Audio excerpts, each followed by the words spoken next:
ہے حضرت مولانا سعید احمد صاحب پالنپوری رحمۃ اللہ علیہ، دارالعلوم دیوبند کے شیخ الحدیث اور صدر مدرس، انہوں نے اپنی طالب علمی کا واقعہ سنایا۔ اس زمانے میں عرب اساتذہ بھی ہوا کرتے تھے دارالعلوم میں، جامعہ ازہر کی جانب سے اساتذہ بھیجے جاتے تھے۔ ہمارے والد صاحب مرحوم کے زمانے میں بھی جامعہ ازہر کے ایک بہت ممتاز فاضل تھے جو دارالعلوم دیوبند میں بہت دنوں تک رہے۔ والد صاحب ان کے شاگرد تھے شیخ عبد المنعم النمیر، جو بعد میں شیخ الازہر بھی ہوئے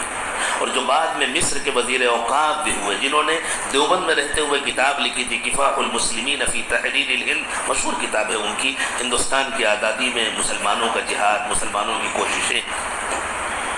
تو حضرت مولانا سعید صاحب پالنپوری رحمۃ اللہ علیہ کے زمانے میں جو عرب اساتذہ تھے، مولانا نے ان کا واقعہ ایک مرتبہ درسگاہ میں سنایا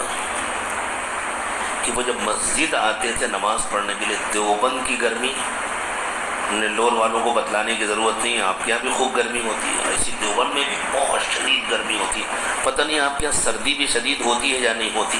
سمجھتی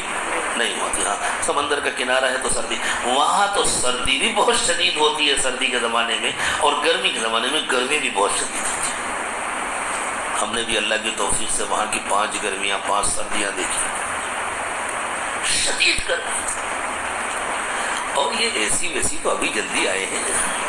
ورنہ مسجدوں میں اے سی کا کوئی تصور نہیں، پنکھا ہو تو بڑی بات ہے۔ اور اس زمانے میں دیوبند میں بجلی اتنی آتی تھی کہ آدمی قسم کھا سکتا تھا کہ ہمارے یہاں بجلی آتی ہے۔ اگر وہ قسم کھا لے کہ ہمارے یہاں بجلی آتی ہے تو اس کی قسم نہیں ٹوٹتی تھی، اتنی آتی تھی بس۔ بلکہ یوں کہیے کہ آتی کم تھی جاتی زیادہ تھی، آگے چلی گئی۔ دوپہر کے وقت میں گرمی کے زمانے میں ظہر کی نماز، عصر کی نماز، وہ جو شیخ تھے وہ اپنے عربی طریقے کے مطابق جبہ پہنتے، اوپر سے عبا جو عرب ڈالتے ہیں، اس سے اور گرمی بڑھ جاتی ہے، رومال وہ پہن کر مسجد میں آتے اور نماز پڑھتے۔ مفتی سعید صاحب رحمۃ اللہ علیہ نے فرمایا کہ میں ان کی خدمت کرتا تھا، جیسے ہی نکل کر فرض سے فارغ ہو کر اپنے کمرے جاتے تھے سنت پڑھنے کے لیے، آبا اٹھا کر ادھر پھینکتے تھے، رومال اٹھا کر ادھر پھینکتے تھے، اس کے بعد پھر سنت پڑھتے تھے گرمی کی شدت سے۔ کہنے لگے میں نے ایک مرتبہ کہا کہ حضرت اتنی شدید گرمی ہے اور مسجد میں تو اور زیادہ حفظ ہو جاتا ہے، اتنا مجمع ہوتا ہے، کبھی بجلی ہوتی ہے کبھی نہیں ہوتی، پنکھے سے بھی گرم ہوا ہوتی ہے، تو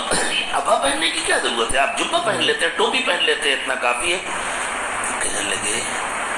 مفتی صاحب نے فرمایا کہ انہوں نے فرمایا سعید مجھے اللہ تعالیٰ سے شرم آتی ہے، میں اللہ کے گھر جاتا ہوں،